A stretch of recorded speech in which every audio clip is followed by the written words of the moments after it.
잘못했으면 솔직히 인정하라.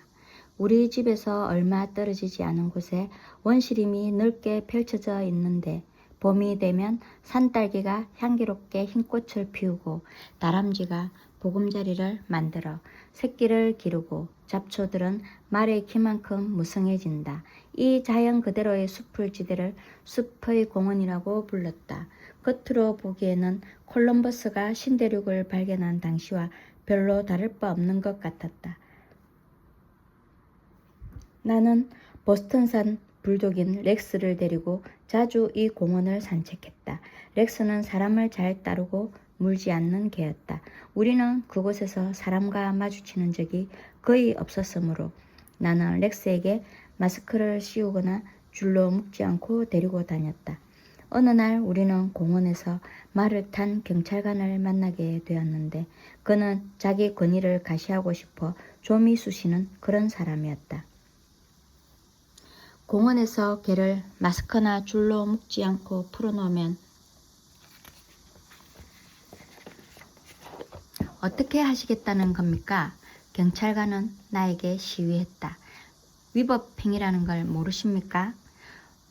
물론 알고 있습니다만 우리 개는 아무런 피해도 주지 않을 거라 생각했습니다. 하고 나는 부드럽게 대답했다. 피해를 주지 않을 거라고요? 법은 당신이 생각하는 것과는 달라요. 저 개는 다람쥐를 죽이거나 아이를 물지도 모릅니다. 이번 한 번은 봐주겠지만 만약 저 개가 또다시 마스크나 줄 없이 돌아다니는 것이 적발되면 그때는 판사한테 가봐야 할 겁니다. 나는 그렇게 하겠다고 순순히 약속했다. 그리고 몇 번은 약속대로 했다. 그러나 렉스와 나는 마스크 따위는 좋아하지 않았다. 그래서 한번 반항해 보기로 했다. 얼마 동안은 아무 일도 없었는데 우리는 뜻하지 않은 장애에 부딪히게 되었다. 어느 날 오후 렉스와 나는 언덕배기까지 달리기를 했다. 그곳에서 갑자기 젓갈색 말을 탄 그 경찰관과 마주치게 되었다. 렉스는 내 앞에서 그 경찰관을 향해 곧장 달려가고 있었다. 나는 꼼짝없이 당하는 꼴이 되었다. 나는 경찰관이 말할 때까지 기다리지 않고 선수를 쳤다. 저를 현행범으로 체포하셨군요. 제가 법을 어겼습니다. 알리바이도 변명거리도 아예 없습니다. 지난주에 또다시 개한테 마스크를 채우지 않고 데리고 다니면 벌금을 물리겠다고 경고를 하셨지요. 글쎄올시다. 저는 조그만 개라면 아무도 없을 때 밖으로 데리고 나와 달리게 하고 싶은 유혹도 생길 것 같군요. 하고 경찰관은 부드럽게 대답했다. 나는 분명 그런 유혹이 생기지만 위법행위는 위법행위지요. 하고 경찰관에게 말했다. 그렇지만 뭐 이렇게 작은 개는 누구에게도 해를 주지 않겠어요. 경찰관은 오히려 의의를 제기했다. 자, 선생은 이 문제를 너무 심각하게 생각하시는 것 같군요. 이렇게 하면 어떻습니까? 언덕 저편까지 개를 달리게 하세요. 그러면 제 눈에도 띄지 않고 우리 모두 이 일을 잊어버릴 것 아니겠습니까? 경찰관도 인간이기 때문에 자기 중요감을 느끼고 싶어 했다. 내가 죄를 인정했을 때 그의 자부심을 만족시키는 유일한 방법은 나를 용서하고 자신의 넓고 큰 도량을 보이는 것이다. 만약 그때 내가 변명하면서 경찰관과 논쟁이라도 벌였다면 어떻게 되었을까? 나는 경찰관과 논쟁을 벌이는 대신 그의 말이 전적으로 옳고 나는 전적으로 틀렸다고 인정했다. 나는 즉시 솔직하게 성의를 다해 잘못을 인정했다. 내가 경찰관의 입장에 서고 그가 나의 입장에 서니 이 문제는 원만하게 매듭지어졌다. 처음에는 법 운운하면서 위협하던 이 경찰관이 일주일 후에 내게 보여준 친절한 태도에 누구나 놀라지 않을 수 없을 것이다. 만일 우리가 비난받을 일이 있으면 먼저 스스로를 비난하는 편이 낫지 않을까? 다른 사람으로부터 비난을 듣느니 스스로 내면의 비판 소리에 귀를 기울이는 편이 훨씬 쉽지 않을까? 자기에게 잘못이 있다는 것을 알게 되면 상대가 할 말을 먼저 해버리는 것이다. 그렇게 하면 상대는 아무 할 말이 없어진다. 10중 8구 상대는 관대해지고 이쪽의 잘못을 용서하는 태도로 나올 것이다. 나와 렉스를 용서한 경찰관처럼 상업 미술가인 페르디난드 이 월에는 이 방법을 사용해 성미가 급하고 까다로운 고객으로부터 호의를 얻어냈다. 광고용이나 인쇄용 그림을 제작할 때는 아주 정밀하고 정확하게 만드는 것이 중요합니다. 하면서 월에는 자기 이야기를 들려주었다. 어떤 미술 편집자들은 자기들이 위탁한 일을 즉시 해달라고 요구하죠. 이런 경우 사소한 실수가 일어나게 마련입니다. 특히 제가 잘 아는 미술감독 한 사람이 있는데 그는 항상 사소한 실수에도 꼬투리를 잡는 사람입니다. 가끔 그의 사무실을 들렀을 때 불쾌한 기분이 들 때가 있는데 그것은 그의 비난 때문이 아니라 그의 공격 방법 때문이었습니다. 최근에 저는 급한 일거리를 끝내서 이 미술 감독에게 납품했는데 그는 당장 자기 사무실로 오라고 전화하는 것이었습니다. 그곳에 도착하자 그는 일이 잘못되었다고 말하더군요.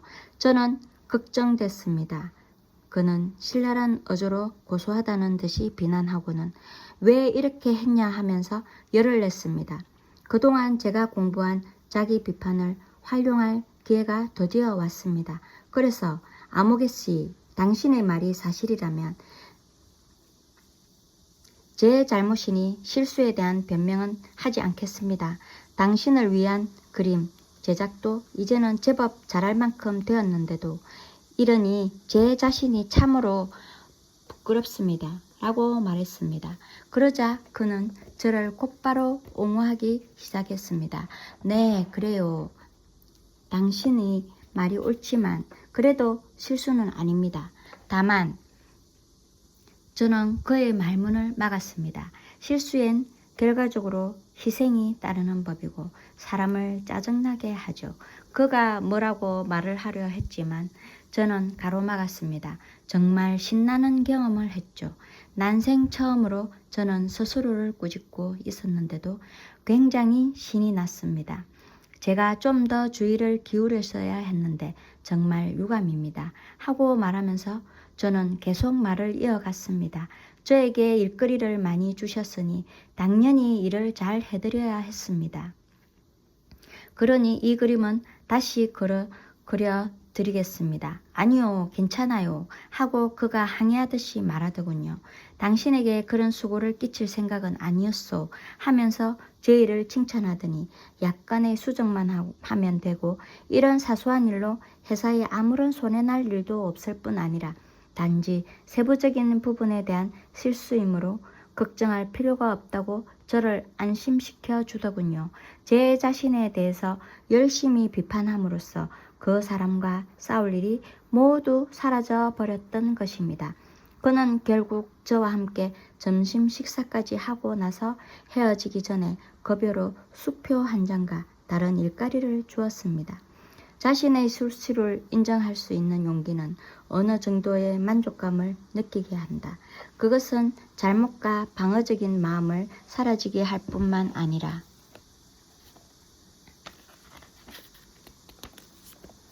실수로 생긴 문제를 해결하는 데 도움이 되는 경우가 종종 있다. 뉴멕시코의 알버크키에 사는 브루스 하비는 병가 중에 있는 한 고용인에게 봉급을 잘못 지급한 적이 있었다. 실수를 깨달은 그는 그것을 바로잡기 위해 그 고용인에게 초과 지불한 액수만큼 다음 봉급에서 삭감할 것이라고 설명했다. 그러자 그 고용인은 그렇게 되면 심각한 경제적 문제가 생기므로 일정 기간 동안 그 돈을 상환해 나갈 수 있도록 해달라고 사정했다. 그렇게 하려면 윗사람의 허가를 받아야 된다고 말한 하비는 강좌에 나와 다음과 같이 말했다. 이 일로 사장님이 크게 화를 내시리라는 것을 잘 알고 있었습니다. 어떻게 하면 이 상황을 잘 처리할 수 있을까 하고 궁리하던 끝에 저는 일이 제 잘못임을 깨닫고 사장님께 가서 그것을 인정하기로 했습니다. 사장님에게 가서 잘못했다고 말씀드리고 자초지종을 설명했습니다. 그런데 사장님께서는 화를 내면서 인사과의 실수라고 하더군요. 그러나 저는 제 잘못이라고 다시 한 번 더 말씀드렸습니다. 사장님은 다시 화를 내더니 격리부의 부주의라고 하더군요. 저는 다시 한 번 더 제 잘못이라고 설명했습니다. 그러자 사장님은 사무실의 다른 두 사람을 비난했습니다. 그럴 때마다 저는 제 잘못이라고 계속 강조했습니다. 이윽고 사장님은 저를 보더니 알겠네, 자네 잘못일세. 그러니 문제나 해결하게 라고 말씀하시더군요. 실수는 시정되고 아무도 공경에 빠지지 않았습니다. 이처럼 어려운 상황을 해결할 수 있었고 또 알리바이나 찾으려 들지 않는 용기가 저한테 있음을 알고 무척 기뻤습니다. 사장님도 예전보다 더욱 저를 신임해 주었습니다. 어떤 바보라도 실수에 대해 핑계를 댈 수 있다. 사실 바보들은 대개 그렇게 한다. 그러나 자기 잘못을 시인하면 자신의 가치를 끌어올리고 무언가 고결한 느낌을 갖게 된다. 예를 들어 남군 총사령관 로버트 E. 리 장군에 대한 역사적 기록 중에서 가장 빛나는 미담 하나는 피케트의 게티스버그 진격 작전의 실패를 자신에게만 돌렸다는 이야기이다. 피케트의 진격은 분명히 서방 세계에서도 가장 빛나고도 멋진 공격이었다. 조지 E. 피케트 장군은 멋진 사람이었다. 피케트 장군은 그의 어깨까지 닿는 긴 젓갈색 머리를 하고 있었고 이탈리아 전선에서의 나폴레옹처럼 전쟁터에서도 그의 매일 열렬한 연애 편지를 썼다. 헌신적인 그의 부대는 그 비극적인 7월 오후 장군이 모자를 오른쪽 귀에 멋지게 쓰고 의기양양한 모습으로 유니온 라인을 향해 말을 타고 출발할 때 크게 소리를 지르며 환호성을 질렀다. 그들은 줄을 지어가며 환성을 질렀다. 군기는 펄럭이고 총검은 태양 아래 빛을 발하고 있었다. 그것은 당당한 광경이었으며 용감하고 멋졌다. 유니온 라인으로 진격했을 때 곳곳에서 감탄사가 터져 나왔다. 피케트 장군의 군대는 가수원과 옥수수 밭을 지나 목장과 계곡을 통과하며 진격했다. 적의 대포가 그들의 대열을 향해 무차별 공격을 가했지만 적들에게 그 진격은 불가항력이었다. 그런데 갑자기 북군의 보병 부대가 잠복해 있던 세메트리 리지의 돌담 뒤편에서 뛰쳐나와 피케트의 진격 부대를 향해 일제히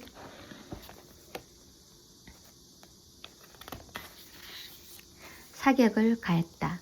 언덕 꼭대기는 화염으로 뒤덮여 아수라장이 되었고 마치 화산이 폭발하는 것 같았다. 얼마 후 피케트 휘하의 지휘관들은 한 명을 제외하고는 모두 쓰러졌고 부하 5,000명 중 5분의 4가량이 전사했다. 루이스 A. 어미스테드 장군이 살아남은 병사를 이끌고 최후의 돌격을 감행했다.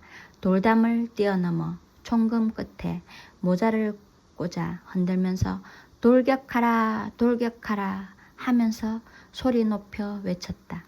그리하여 돌담을 뛰어넘어 적중에 뛰어든 남군은 대난전을 벌인 끝에 드디어 남군 군기를 세메트리 리지에 꽂았다. 그 깃발이 그곳에 꽂혀있던 순간은 아주 잠깐 동안이었다. 그러나 그 순간이야말로 남부 동맹으로서는 최고 절정의 시간이었다. 피케트의 돌격 작전은 빛나고 영웅적인 것이었지만 종말을 알리는 시작에 불과했다. 리 장군은 실패했고 더 이상 북군을 무찌를 수 없었으며 자신도 이를 잘 알고 있었다. 남군의 운명은 결정되었다. 리 장군은 너무나 슬프고 충격을 받은 나머지 남부 동맹 의장인 제프슨 데이비스에게 사의를 표명하고 대신 그 자리에 젊고 유능한 인물을 임명해 줄 것을 요청했다. 만일 리 장군이 피케트 진군이 그토록 비참하게 실패하게 된 탓을 다른 사람에게 돌리려고 했다면 그럴듯한 구실을 만들 수도 있었다.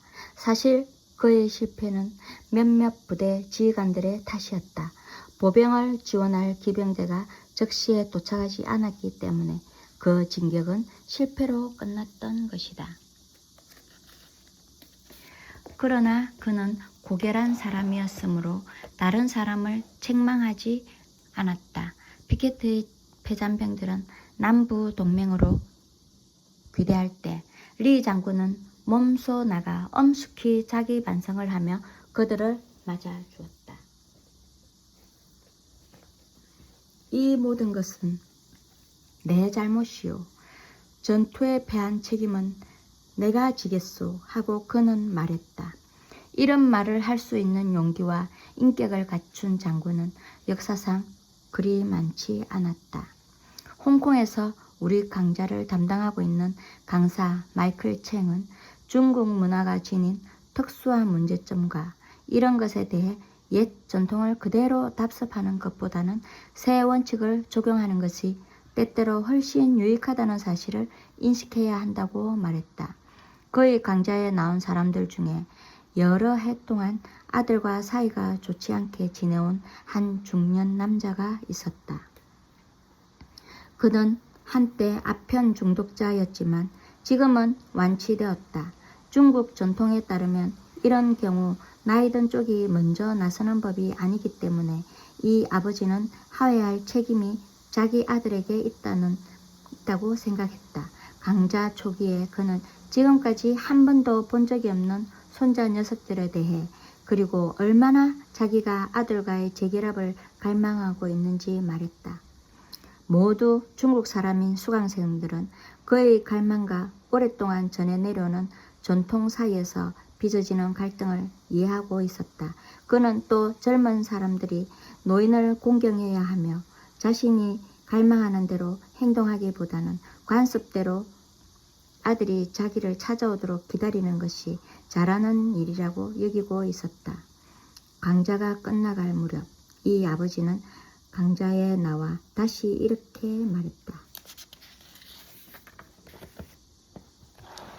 저는 이 문제를 곰곰이 생각해 보았습니다. 데일 카네기는 만일 잘못을 저질렀으면 빨리 그리고 확실하게 인정하라고 말했습니다. 빨리 인정하기에는 너무 늦은 감이 있지만 확실하게 인정할 수 있습니다. 저는 제 아들에게 해를 입혔습니다. 아들이 저를 만나고 싶어 하지 않고 자기 인생에서 저를 제외하고 싶어 하는 것은 당연한 일입니다. 젊은 사람에게 용서를 구한다면 체면이 깎일 수도 있겠지만 제가 잘못했으므로 이것을 인정하는 일은 제 책임입니다. 수강생들은 그에게 박수갈채를 보냈고 최대한으로 협력했다. 그 다음 강좌에 나온 이 아버지는 어떻게 아들네 집에 찾아가 용서를 구했으며 이제는 아들과 며느리 그리고 손자 녀석들과 어떻게 새로운 관계를 맺을 수 있었는지 이야기해 주었다. 엘버트 하버드는 미국 전역을 열광하게 만든 가장 독창적인 작가 중에 한 사람이었다. 그의 신랄한 문제는 때로는 격렬한 비난을 받기도 했다. 그러나 사람을 다루는 일에 있어서 다른 사람들에게서는 좀처럼 보기 드문 기술을 지녔던 그는 가끔 적을 친구로 만드는 재간이 뛰어난 인물이었다. 예를 들어 화가 몹시 난 한 독자가 하버드에게 어떤 글이 마음에 들지 않는다면서 그를 욕하는 편지를 보냈다고 하자 이 편지를 받은 그는 다음과 같은 답장을 보냈다. 그 대목에 관해 곰곰이 생각해보니 저 자신도 모두 다 만족스럽지는 못하더군요. 어제 쓴 글이라 해도 오늘 다시 읽어보면 마음에 다 들지는 않습니다. 이 부분에 대해 당신의 의견을 알게 되어 저는 정말 기뻤습니다. 다음에 이 근처에 오실 일이 있을 때 방문해 주시면 이 점에 대해 우리 함께 철저하게 검토해 보기로 합시다. 서로 멀리 떨어져 있지만 힘찬 악수를 보내는 바입니다. 엘버트 허바드 드림. 이렇게 대하는 사람에게 무슨 말을 할 수 있겠는가? 우리의 생각이 옳을 때는 그 생각을 부드럽고 재치 있는 방법으로 사람들에게 전하고, 우리의 생각이 잘못되었을 때는 자신에게 솔직해진다면 이런 일이 놀랄 만큼 자주 있다는 것을 알게 된다. 그 실수를 빨리 그리고 기꺼이 인정하도록 하자. 이 방법은 놀랄 만한 결과를 가져올 뿐만 아니라 자신을 방어하려고 애쓰는 것보다 훨씬 재미있다. 다음에 옛날 격언을 명심하라. 싸움을 해서 충분히 얻을 수 있는 것은 없다. 그러나 양보한다면 기대한 것 이상을 얻을 수 있다. 잘못을 저질렀으면 즉시 분명한 태도로 그것을 인정하라.